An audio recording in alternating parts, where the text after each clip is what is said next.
वहाँ हिसाब करता है, वो हिसाब करता है। तुमको दोजख और नरक मालूम नहीं है।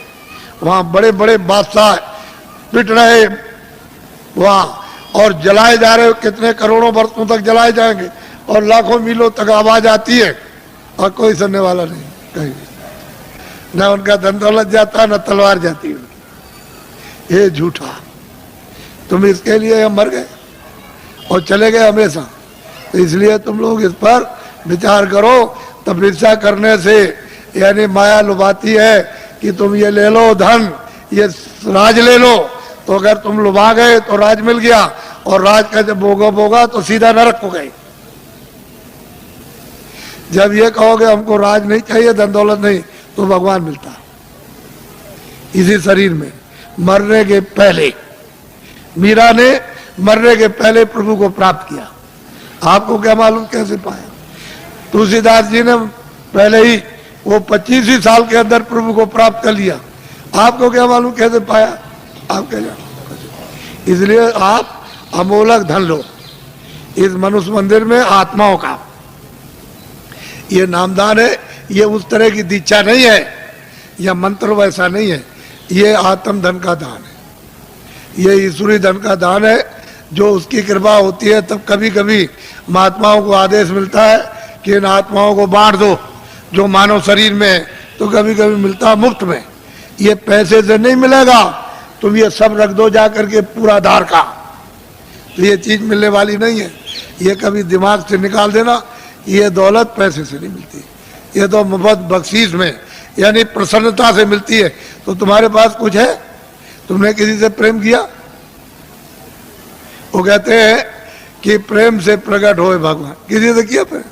किसी से नहीं किया। उसी शिव के सामने चोरी करते हो, धोखा देते हो, विष्णु के सामने राम के मंदिर में जाते हो, दूसरों का गला काटते हो। अगर एक भी देवता खड़े होकर के कह दे कि आज से ये बेईमानी मत करना, ये दगेबाजी, तो कहोगे मैं ऐसे देवता को अब नहीं मानता। जो सबके सामने हमारी बुराई कह दे, हम नहीं मानते ऐसे, फिर कभी नहीं आप जाओगे। अगर देवता बोल दे, अब उनको कुछ कहना नहीं, आपने समझ लिया, हाँ उन्होंने सुन लिया होगा और आपने समझ लिया उन्होंने कुछ नहीं देखा, वो अंधे। अब हम जो चाहेंगे सो करेंगे, अब चलो हुआ है वहाँ। ये हालत तो हमारा है। अब बताओ तुमने प्रेम किससे किया? किससे प्रेम? वो तो कहते हैं प्रेम से मालिक मिलता है, आपने कैसे प्रेम? इसलिए आप सीधा, बहुत सरल है, बहुत सीधा है। कलयुग ने अधिकार आपको दे दिया स्त्री पुरुषों को कि सभी लोग उस परमात्मा को प्राप्त कर सकते हैं। किसी के लिए कोई बंधन नहीं, और सुलभ और सहज और आसान। लेकिन तुम योग तो आप कर नहीं सकते हो। सतयुग और त्रेता और द्वापर का कोई भी क्रिया आप नहीं कर सकते हो। और उन्होंने मना कर दिया गोस्वामी जी महाराज ने कि कलयुग जोग न यज्ञ न ज्ञाना। कहते कलयुग में कोई जोग मत करना, न यज्ञ करना, और न आपको ज्ञान होगा। कलयुग में तो कहते हैं कि नाम आधारा, और नाम कौन सा वो मैं बताऊंगा आपको, अभी आपको बताता हूँ। तो आप लोग, आप सब खड़े रहना, बैठना कोई नहीं, खड़े खड़े बताऊंगा आपको और खड़े खड़े करवाऊंगा, घबराइए नहीं। जो जो भगवान का नाम बोलूं सब लोग एक साथ एक आवाज में बोलना, और सब लोग बोलेंगे जो बैठे खड़े, शुद्ध बोलना, शुद्ध, अशुद्ध मत बोलना, शुद्ध बोलना। जो जो नाम मैं बोलता जाऊं आप बोलते जाना, जब मैं अंत में चुप हो जाऊंगा तो आप लोग चुप हो जाना। अशुद्ध मत बोलना, शुद्ध कर लेना। मान लो अशुद्ध बोल दो तो फिर शुद्ध कर लेना दोबारा। इसलिए जो जो नाम बोलते जाना, जब मैं चुप हो जाऊंगा तो आप चुप हो जाना। बोलो जय गुरुदेव। लेकिन थोड़ा सत्संग मिलना चाहिए, तो जरा ठहर जाओ।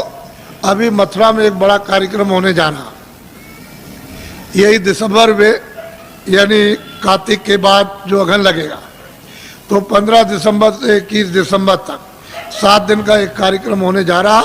और उसमें यही साधना और यही मतलब ये अनुभव होता है। वहाँ सत्संग भी मिलेगा और साधन भी और ध्यान भी, सब करोगे आप, और उस समय पर आप अच्छी तरह से कर सकते हो, क्योंकि वो वातावरण ऐसा होगा। फिर एक दूसरा कार्यक्रम इधर पूरब में रखा, यानी हिंदुस्तान के तीर्थों के राजा प्रयागराज इलाहाबाद में त्रिवेणी संगम। तो त्रिवेणी संगम पर 25 फरवरी से, ये तो 96 में मथुरा का, और वो इलाहाबाद का 97 में, 25 फरवरी से 6 मार्च तक 97 में 10 दिन का होने जा रहा बड़ा कार्यक्रम। और वो महामानव कुंभ, यानी माघ मेले के बाद महामानव कुंभ आपको दिखाई देगा।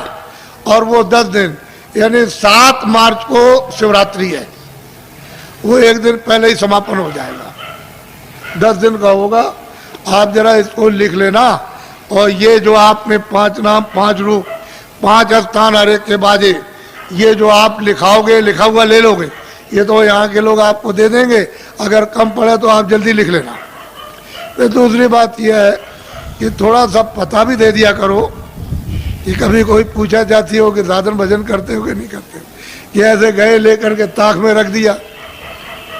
किसी ने आकर के कभी मिले पूछा तो कहा कि भाई भजन तुमने ध्यान किया था, कह लगे हमने नहीं किया हो तो मैं भूल गया सब। तो तुम्हारा समय सब बेकार चला गया।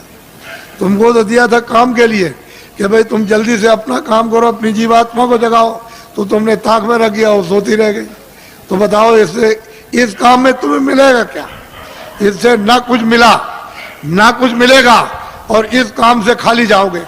अगर तुमको कुछ करना है तो इसी समय के अंदर थोड़ा 1 घंटा समय निकाल कर अपना आत्म धन जमा कर लो।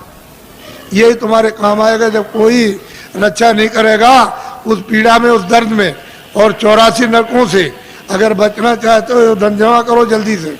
ये बहुत सुलभ है, इसमें शरीर पर कोई कष्ट नहीं। बस मन की घेराघारी थोड़ी करनी है कि कहीं उतने समय के लिए न जाए, ये थोड़ा सा रुक जाए, कानों के साथ आंखें, भाई इतना ही काम करना। इसमें शरीर का कोई कष्ट नहीं। और करो कैसे भी, लेट के बैठ के, जंगल में करो, घर में करो, कुर्सी में करो, लेकिन उसका तरीका तो सीख लो। थोड़ा सत्संग मिलेगा तो जल्दी सीख जाओगे। और नहीं मिलेगा, अभी तक तो आपको ये बातें मालूम नहीं थी, ये तो आपको नई बातें आज मालूम हुई। आपके लिए तो नई है लेकिन ये सनातन है। जब से तुम आए एक रास्ते से और उसी रास्ते से वापस हो गए अपने घर के लिए, अपने देश के लिए, दूसरा कोई रास्ता नहीं है। यहाँ भटकते फिरो चारों तरफ तो जल मरण होता रहेगा। 84 जाओ, नरकों में जाओ, जल वो मरो और जो किया उसका भोग भोगो। और कभी मनुष्य शरीर मिलेगा तो फिर तुमने वही काम किया और फिर चले गए आप फिर 84 नरकों में। तो ये ऐसे ही चलते रहोगे, ऐसे जन्मो मरो जन्मो मरो। तुमको कहीं स्थिरता नहीं मिलेगी, स्थिरता वापस जाने पर। जब ये भजन करोगे, नाम डोरी को पकड़ लोगे, चढ़ चलोगे ऊपर। उधर ऊपर खुले हुए मैदान है और वहां तो अंधेरा कभी है नहीं। मैं कभी अंधेरा होता हो तो प्रकाश ही प्रकाश, रोशनी रोशनी है। जरा सा आंख के ऊपर उठे कि बस प्रकाश ही प्रकाश है, अंधेरे का नाम नहीं। वहां कभी अंधेरा होता ही नहीं। तो तुम उधर चलो, जब उजाले में खड़े हो जाओ तो ये सब देखना सुनना, तब तुम्हारी समझ में आएगा कि बाबा जी ने क्या दिया। कुछ तुम मेहनत करो, कुछ हम करें। बोलो जय गुरुदेव। कुछ तुम मेहनत करो, कुछ हम करें, और ऊपर बैठे उनकी कृपा जल्दी हो जाए। और तुम मेहनत हम नहीं करेंगे, कुछ होगा नहीं। जल्दी करो, देर मत करो और जल्दी से कृपा और दया ले लो ताकि वो ऊपर बुला ले और जल्दी से आप निकल चलो इस कूड़े कचड़े से। यहाँ कुछ मिलने वाला नहीं है। ये सब शकलें। अब देखो, बीमार परेशान तकलीफ में, हमारे पास जो भी आता कोई हो, हमको उससे मतलब नहीं, आदमी होना चाहिए। हमारे यहाँ कोई झगड़ा झंझट ये नहीं है। आदमी हो, उसमें जीवात्मा होनी चाहिए। तुम्हारे शास्त्रों में लिखा है हिंसा परमो धर्म, तो आपने इसका पालन किया? अब ये बताओ, आपने इसका पालन किया? आप बकरा मार दो, मुर्गी मार दो, आदमी मार दो, लड़की मार दो, लड़का मार दो, घर में देवी को मार डालो आप, कि कोई दुश्मन बन जाए उसको मार दो, गोली मार दो, छुरा मार दो, लाठी मार दो। तुम अहिंसा धर्म, तुम किसी देवता को, किसी धर्म को मानते हो? कुछ नहीं। वैसे ही कहते हो, हम जानते कुछ नहीं, वैसे ही कह दिया बस, और कुछ नहीं, ऐसे ही। तो इसको समझ लो अच्छी तरह से समझ लीजिए आप मोटी बात को। बोलो जय गुरुदेव, जोर से बोलो जय गुरुदेव। जय गुरुदेव नाम किसका? अब ये इनको दे देना बच्चा, इनको नोट करा दो, और कुछ लोग जल्दी मिल जाए तो इनका पता भी नोट कर लेना। और कभी कभी इनसे पूछते रहना, यहाँ जो रहते हो उनको, कि भाई भजन करते होगे नहीं? तुमसे जब पूछेंगे भजन के लिए कि बोलो भजन किया कि नहीं किया, तुमने ध्यान किया, सिमरन किया कि नहीं किया, और तुमको मिला तब तो तुम करोगे ही। तुम जरा सा जितने दिन बताया उतने दिन कर लो पहले, बात की बात बाद में सोचना। हर रोज तुम महीने 2 महीने समय दो, नागा मत करना, तब तुम देखोगे तुमको क्या मिलता। तुम एक दिन भी नहीं बैठो तो मैं क्या करूंगा? मैं तो दरवाजे पर आकर काम करूंगा। तो अंदर तुम्हारा घाट है, तो जीवात्माओं का घाट अंदर, वहां बैठोगे तब तो काम करूंगा। और तुम बाहर फैले रहोगे तो कैसे काम होगा? तो बाहर से मोड़ूंगा कि भाई बस इधर से लगो, अंदर चलो। अंदर तो खुला हुआ है, खुले हुए लोग, उधर स्वर्ग भी है, बैकुंठ भी, बड़े बड़े लोग हैं, उधर ब्रह्मांड भी है, उधर ब्रह्मा भी मिलेंगे, विष्णु भी मिलेंगे, शिव भी मिलेंगे, देवी देवता भी मिलेगी, ईश्वर, उधर बड़े बड़े अनेकों लोग, अनेकों ब्रह्मांड अनगिनत। लेकिन रास्ते से चलो तब मिलेगा कि ऐसे ही मिल जाएगा?